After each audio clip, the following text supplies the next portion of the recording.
Nicoletta e ciao Lusarci, è da qualche anno che collaboro con Federico Rossetto, con Antonio Munerotto ed è bello avere la possibilità di comunicare via video oltre che via giornale con voi, con la vostra rivista.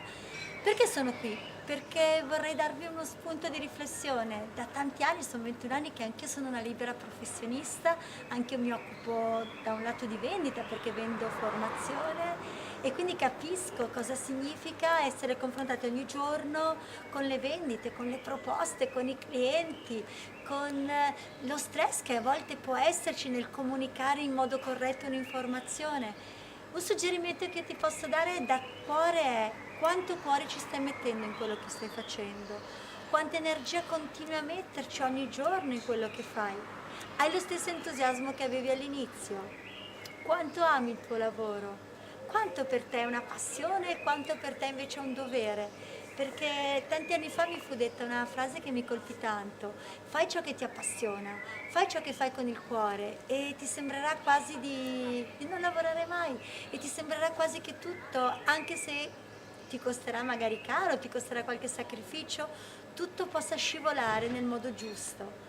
So che in un momento come quello di adesso, in cui ci può essere un momento di crisi, un momento di, come si può dire, impasse economica, la cosa che fa la differenza è quell'energia che riusciamo a trarre da noi stessi, quell'energia che riusciamo a mettere ogni giorno nel andare a visitare quel cliente, a quanto abbiamo la voglia di continuare a creare e a quanta poca paura abbiamo di perdere, perché più abbiamo paura di perdere, più facciamo una cosa perché abbiamo bisogno e sentiamo l'urgenza, la necessità, la responsabilità di una famiglia, di una compagna, di qualcuno che ci sta a fianco, più quello che facciamo è intriso di dolore.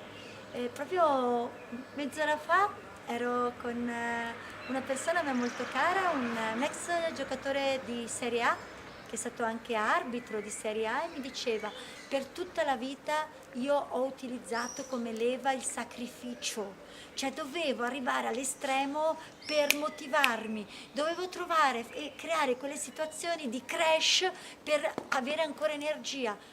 E mi diceva: perché ora voglio alleggerire. È la stessa cosa che sto vivendo io, che rimando a te: alleggeriamo, cerchiamo di fare le cose con quel cuore, quella passione, quell'energia che ci può essere quando facciamo qualcosa che amiamo. Da Nicoletta è tutto e d'ora in poi regolarmente ci sarà qualche piccolo spunto di riflessione. Ringrazio l'Usarci, ringrazio la gente di commercio perché adoro il lavoro comunque della vendita, il confrontarsi ogni giorno con il pubblico e con le problematiche che ci possono essere, trovando sempre nuove soluzioni. Un abbraccio a Federico, ad Antonio e all'Usarci. Ciao, grazie, alla prossima!